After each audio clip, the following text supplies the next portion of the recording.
Interes kung paano palalaguin ito. Kung meron kang hahasain na magpa-pass forward sa'yo papunta dun sa financial freedom, hasain mo yung talento mo sa pagbebenta. Huwag mo kayo magkakamali, huwag kayo malilito, huwag kayo maliligaw. Ang nangyayari lang kasi sa mga tao, nagiging komportable kayo dun sa sitwasyon ng buhay nyo ngayon. Kaya pag dinapuan kayo ng maliit na problema, dinadamdam mo ng maigi. Real talk lang. Paano ba talaga natin ma-achieve yung tinatawag nila na financial freedom? Paano ba talaga natin ma-achieve yung tinatawag nila na financial freedom? Kasi alam nyo ho, maraming mga tao ang talagang inaasam nila yung dalawang bagay na freedom. Time freedom and financial freedom. So pag-uusapan po natin ngayon financial freedom. Ang ibig sabihin po ng financial freedom is kahit hindi ka magtrabaho, kahit wala ka nang gawin, kahit nakatunganga ka na lang, tuloy-tuloy yung pagpasok ng pera sa'yo. Wala kang nagiging problema pagdating sa pera. Wala kang nagiging problema pagdating mo sa mga bills. Wala kang magiging problema pagdating sa mga gastusin sa buhay. And in case of emergency, siguradong meron kang bubunutin. Yun po ang tinatawag natin na financial freedom. So number 1 is yung tinatawag po natin na sacrifice is definite. Ibig sabihin, wala hong naging multi-millionaire, wala hong naging multi-billionaire na kung galing sila sa mahirap, naging mayaman sila nang hindi sila nagsakripisyo sa buhay nila. Yun ang gusto kong maintindihan po natin. Because the currency of financial freedom is time and effort. Kung gusto nyo pong yumaman, kung gusto nyo pong makuha yung financial freedom po ninyo, is kailangan po ninyo magbigay ng oras at magbigay ng effort. Because time and effort is equals to result. Wala hong inibayan kahit doon sa mga artist po. Kahit sa anong larangan. Basta't mas marami ang ibinigay mong oras halimbawa sa pagtitraining sa basketball, mas gagaling ka mag-basketball player. Mas marami kang time and effort na ginagawa sa hanap buhay, mas malaking pera at resulta ang pwede mong makuha over the years. So sacrifice is definite. Now is the time for you to grind. Hindi po kailangan kayong magpahinga ngayon kung hindi nyo pa nakukuha yung goal, yung dream, na gusto ninyong maging mayaman, gusto ninyong maging successful. So, ibig sabihin, now is the perfect timing for you to make effort, for you to find time for your dreams, for your goals, for your plans. Kailangan gawin na natin ngayon yan kasi marami kasi mga nililibang nila yung sarili ho nila. Alam niyo ho yung mindset na gagastos ngayon, deserving ko tong mga ganitong klase ng bagay, mga vacation, mga shopping, mga kung ano-ano mga bagay na nakakalibang at nakakatuwa naman mo talaga sa puso mo natin.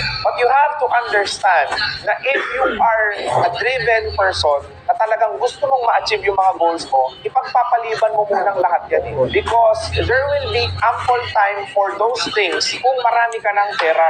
Mas masarap ko na nagbabakasyon ka nang hindi mo iniintindi pagbalik mo yung inutang mong pera sa pambakasyon mo. Mas masarap ko na magsha-shopping ka na hindi ka tumitingin sa presyo kasi wala kang problema kung magkano yung bibili mong bagay na yon. Mas masarap ko na kung bibili ka ng bahay, yung dream house mo. Mas masarap ko kung bibili ka ng sasakyan, yung gusto mo talagang sasakyan, hindi yung mairaos mo lang dahil kailangan mo at kagustuhan mong pagkasasakyan. Hindi ho kasi naiintindihan ng marami na akala ho nila ang mga successful na tao ay swinerte lang sa buhay. Hindi ho. Yung mga successful na tao, ang hindi ho natin alam, marami ho niya sinakripisyo bago ho nila narating sa success level na meron sila ngayon. Kung gusto mong swertihin ka sa buhay mo, gawin mo yung mga bagay, effort, trabaho, para lumapit sa'yo yung swerte. Mas lapit din tayo ng swerte kung may ginagawa tayo para swertihin tayo sa buhay natin. Ano ba ang ginagawa mo para pumapor naman sa'yo ang gulong ng palad? Baka mamaya nakakulong ka pa rin doon sa relax mode ka pa din. Baka hanggang ngayon hindi ka ganado doon sa ginagawa mo, doon sa trabaho mo, doon sa negosyo mo. Wala kang interes kung paano palalaguin ito. Baka hanggang ngayon nakatingin ka pa rin sa ibang tao, hindi mo na-obserbahan ng sarili mo. If you will sacrifice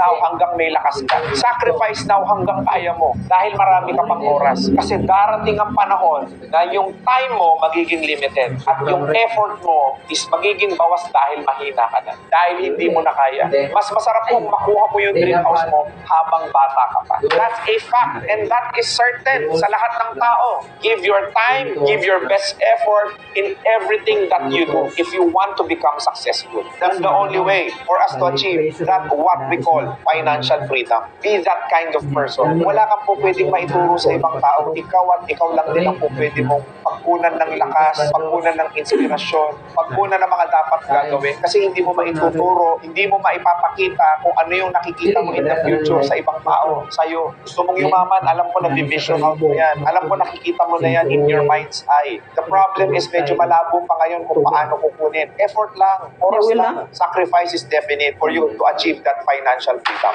Next S is kung gusto mong ma-achieve yung financial freedom talaga, most of the people only achieve it if they master this thing and it's called sales. Lahat ho ng mayayaman na negosyante, meron silang tao or sila mismo ang magaling sa sales. Because everything is commodity. Kailangan maging magaling ka magbenta. Kung meron kang hahasain na magpa-pass forward sa'yo papunta dun sa financial freedom, kailangan magaling ka mag-market, magaling ka mag-advertise, magaling ka mag-alok ng produkto mo. Because everything is sales. Iikot niyo po yung mata ninyo sa loob ng bahay ninyo. Hindi pa kayo nagtataka. May yumaman sa plywood, may yumaman sa lamesa, may yumaman sa libro, may yumaman sa sofa, may yumaman sa computer. Lahat ng mga bagay na meron ka ngayong binili mo. At merong isang negosyanteng kumasensot yumaman dyan. If you want to become successful, be good in sales. Be great in sales. Because sales is the lifeblood of business. Hindi po pwedeng hindi tayo gagawa ng sistema kung paano natin mapapalakas yung benta natin sa mga negosyo natin.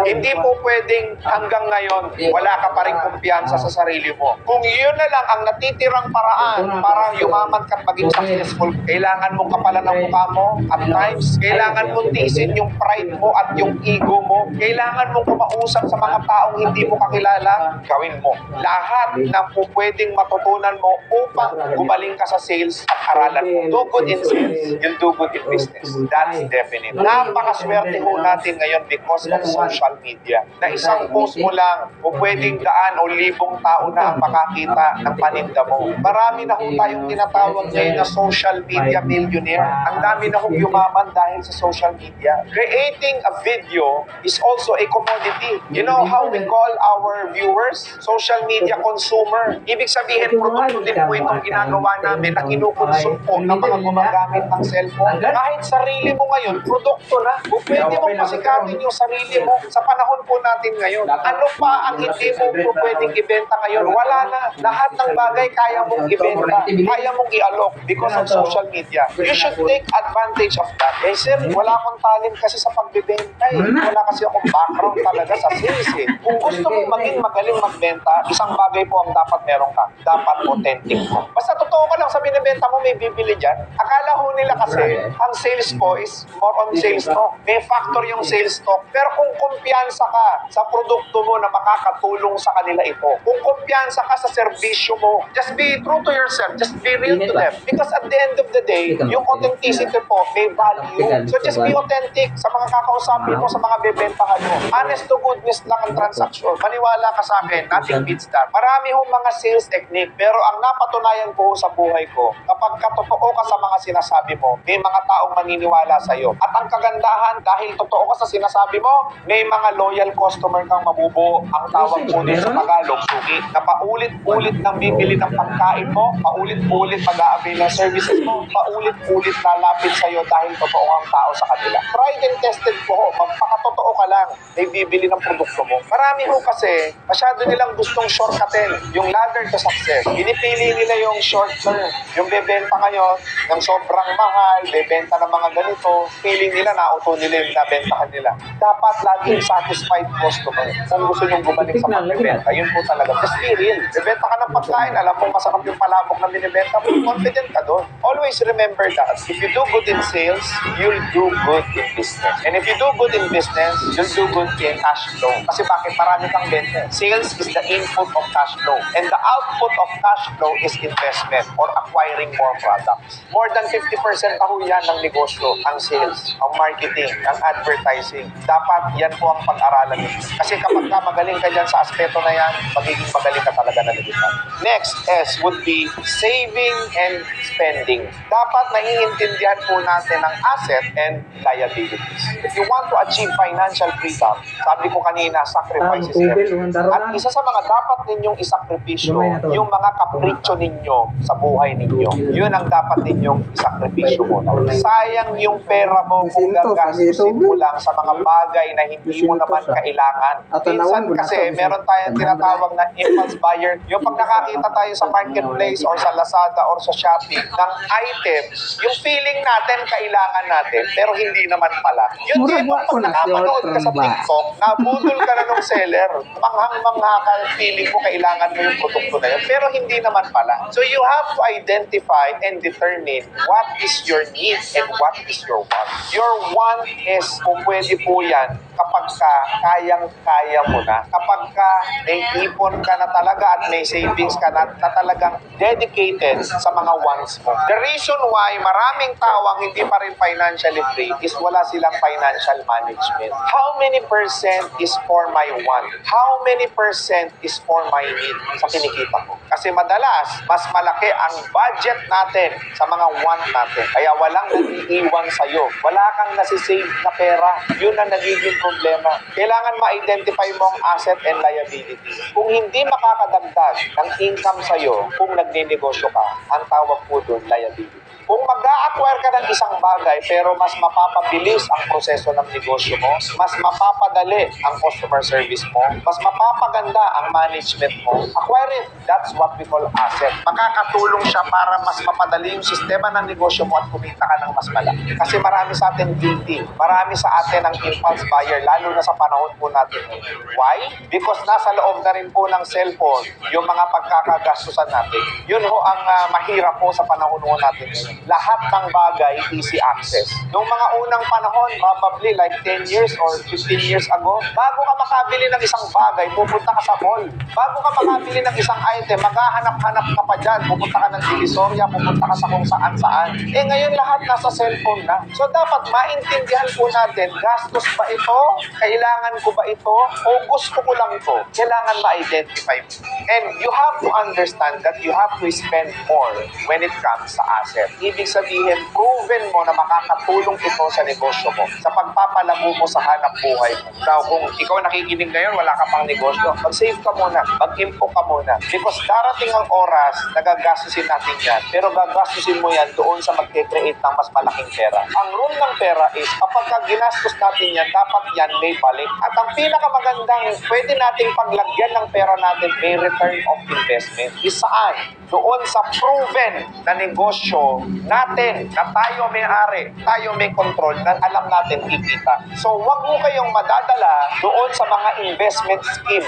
Yan din po ang isa sa mga pinaka-no-no. Kapag ka alam nyo ng it's too good to be true, it's not true. May tubong 10%, 15%, 20%, wag na po kayong sasali dyan. Hindi po yan wise na pagdalahan natin ng pera natin. Ang pinakamagandang pagdalahan po ng pera natin is magsimula ka ng maliit na negosyo, aralin mo yung proseso, pakitain mo ng maliit hanggang sa mapalaki mo yung kita niyan. Pag napalaki mo yung kita niyan, na-master mo na yung pagiging negosyante, kaya mo na mag-scale up ng negosyo. Huwag mong ipapakontrol sa ibang tao yung perang pinaghirapan mo. Dahil dyan maraming nagkakamaling negosyante. Pera na nila, pinagtiwala pa nila sa ibang tao. Ito lang ho ang lagi ninyong iisipin. Wala akong pinakamagaling na mag-iingat ng pera ninyo kundi kayo. Kaya mag-iingat po kayo. When time comes na meron ka ng sufficient capital para magtayo ng negosyo o para i-expand yung negosyo mo, you have to think wise, you have to make decision based doon sa pangangailangan talaga ng kumpanya ninyo para mapalago at mapalaki mo pa ang negosyo. Kapag gagastos ka, tandaan mo, yung perang pinaghirapan mo, ilang buwan mong pinagsikulan yan, ilang taon, ang dami mong sacrifices, tapos gagastusin mo lang ng walang balik. Gagastusin mo lang sa mga investment na hindi ka naman sigurado na magpapadala ka doon sa mga sinasabi nilang mga mabubulaklak. Dapat maintindihan ninyo na yung perang hawak-hawak natin. Marami hong yumaman sa 200, 300, 500 pesos. Sobra-sobra yung perang meron ka ngayon. Kaya dapat isipin mo muna ano ang pinaka-best way na gagawin ko. Hindi ko sa sinasabing masama ang gumasto sa mga kagustuhan natin sa buhay natin. Pero dapat meron tayong limitation. May level, may priority. Hindi kasi natin pino-organize yung finances natin, and that's the reason why hanggang ngayon may utang ka pa rin at hindi ka makabangon-bangon. Masyado kang magastos. Masyado mong isinapuso yung kasabihan na me time only. Deserve ko to. Huwag mo makukulong doon. This Christmas, make them feel extra special with Toblerone, the thoughtful gift. Huwag ko kayo magkakamali, huwag kayo malilito, huwag kayo maliligaw. Yung perang pinaghirapan po natin, pwedeng makapagpatayo na ng pangarap natin na bahay. Kaya ingatan. Kapag na-master nyo na yung cash flow, alam nyo na ang asset versus liability, naging wise spender ka na, alam mo na nakakapagpatakbo ka na ng negosyo, alam mo kumikita yung negosyo, kapag ka mag-i-scale ka na or magpapalaki ka na ng negosyo, the fourth S is you have to establish this. It is what we call solidifying your credit line. Darating tayo doon sa mangungutang na kayo sa bangko. Sa bangko lang. Bakit? Ang negosyo ko kasi ng bangko is magpautang. Pero ang kagandahan no, napakaliit ng interest. Kapag ka tayo ho ay marunong gumamit ng pera ng ibang tao o yung galing sa utang na puhunan, o pwede ho yung makatulong para i-amplify at i-expedite yung pagpapalaki ng negosyo mo. Sabihin, kapag ka-matured ka na ng negosyante, if you want to achieve that financial freedom, dapat marunong kang gumamit ng pera ng ibang tao na galing sa bangko na ipinautang sa iyo. Napakababa ho ng interest sa bangko, especially kapag ka na-establish na yung credit line mo. Less than 5%, less than 2%. Marami akong kakilala, less than 1% per month ang interest rate. Pero hindi po ito para sa lahat. Unang-una, hindi ka pa naman pinapautang ng bangko, so hindi talaga para sa iyo. Pero there will come a time na kapag ka nagsisave ka na ng pera sa bangko, magkakaroon ka ng credit offer. Business loan, car loan, housing loan, magkakaroon ka ng mga bagay na yan. Tatanggapin nyo lang po ito kung alam nyo yung uutangin ninyo is mag-generate ng mas malaking income sa inyo. Huwag ho kayong kukuha ng utang, ibibili nyo ng bahay. Huwag ho kayong kukuha ng utang, ibibili ninyo ng sasakyan. Huwag ho kayong kukuha ng utang, pagkagastos nyo lang at ipang-abroad ninyo. Huwag. Kasi pag nasimap ka na sa bangko, hindi ka na mapapautang kahit ng ibang mga bangko eh. Sayang. Ang mga bilyonaryo, napakagaling ho nilang gumamit ng pera ng ibang tao. And that is the reason why gustong marating ng lahat ng mga multi-millionaire na mga negosyante is yung ma-IPO yung negosyo nila. Ma-publicly listed. Kasi makakapag-pull na sila ng funds galing sa general public na yun yung po pwede nilang ipaikot na itinatayo nila ng mga condominium, na itinatayo nila ng mga malls, na itinatayo nila ng mga food chains nila, na itinatayo nila ng mga subdivision and property. Alam niyo ho ba na yung mga bilyonaryo at yung mga may-ari ng mga malalaking kumpanya dito sa Pilipinas, halos hindi na sila naglalabas ng pera doon sa mga binubuksan nilang negosyo. Kasi nanggagaling na yan sa mga investor na nandun sa stocks, na nandun din sa bangko nila. Binibigyan kayo ng interest doon sa tinatawag natin na time deposit kasi gagamitin muna nila yung pera ninyo. Eh, ang tanong ko, Sir Raymond, bakit hindi nawawala yung pera ko at nakakapagpatubo sila? Simple lang, kasi magaling na sila na negosyante. Di ba kayo nagtataka? Bakit may pre-selling ng condominium? Ibig sabihin, lupa na binili, magkano tubo sa isang unit? Sa 50 square meter, magkano nagkakahalaga ngayon? 4 million, 5 million, 7 million, 50 square meter? Magkano lang puhunan doon? Eh, lalo na't nasa taas yan. Baka wala pang 2 milyon ang puhunan yan. Kahit isama niyo yung lahat ng ginastos sa isang unit, pero nabibenta nila ng ganong kalaki. Malaki ang tubo nila. Eh, kasi meron na silang sufficient fund para mag-develop ng ganon na ang perceived value ng mga tao is ganon na yung presyo niya talaga. Sir Raymond, ibig sabihin, meron utang na nakakayaman? Yes, pwede kang yumaman sa utang. Maraming negosyante ang ginagamit po yung perang utang para sa pagpapalago ng negosyo nila. Pero hindi po ito advisable. So gagamitin lang po natin ito kapag establish na rin yung tinatawag natin na cash flow ng negosyo natin. Kapag alam na natin kikita, gagamitin po ng utang. Ito kasi mali eh. Ang stigma kasi dito sa Pilipinas, kailangan merong kang bahay para masabing may narating ka sa buhay. Kailangan meron kang sasakyan para masabing may narating ka sa buhay. Yun ho ang basihan ng success dito sa atin. Pero sa totoo lang, ang bahay ho na titirhan natin na hindi mag-generate ng income para sa atin at hindi pa tayo ready talaga kung uutangin natin yung bahay na yan, na hindi pa talaga established or solid yung cash flow natin, I do not suggest na bilhin yung bahay na yan. Gastos lang yan. Yung mga maliliit ho kasi na bagay na kapritsyo natin, mga bagong cellphone, mga bagong damit, mga bagong bag, mga bagong gamit, mapapakinabangan pa naman yung luma, pero bili tayo ng bili ng bago. Okay lang yun. Okay lang na gumastos sa ganun. Ang tanong, priority mo ba siya ngayon? Kung focus ka sa goal, pati yan, dapat yan detalyado ka dyan. Kung focus ka doon sa pangarap mo, dapat detalyado ka dyan. So that, yung perang naipon mo sa bangko, o pera ka na nilang credit card, establish na rin, kasabay nun, establish na rin yung business mo. Kaya mo na magpaikot ng puhunan, pabilis ka ng pera. Kasi mas marami ka ng kapital ang puhunan sa negosyo. Yun po ang kailangan natin i-work out. Yung credit limit natin sa bangko, dapat papalaki natin na. Kasi napakaliit ang interest na ibibigay sa inyo. Lalong-lalo na kung meron kang asset balang araw na po pwede mong i-collateral sa bangko, mas mababa po lalo ang interest. Kailangan matutunan po natin how banks work. Yan po ang pag-aralan nito. At ilagay po natin sa pabor natin kapag ka naintindihan mo na. And even credit card. Marami hong magaling gumamit ng credit card na talagang na-use nila to their advantage yung credit card. Marami ho kasi ginagamit nila yung credit card sa mga panggastos. Mali. Kailangan gamitin po natin yung credit card. Especially yung mga points, yung mga perks and privileges niyan to our advantage. Tapos napapalago pa natin siya at the same time. Hindi ho masama yung utang. Masama po ang utang doon sa mga maling tao, sa mga hindi nakakaintindi ng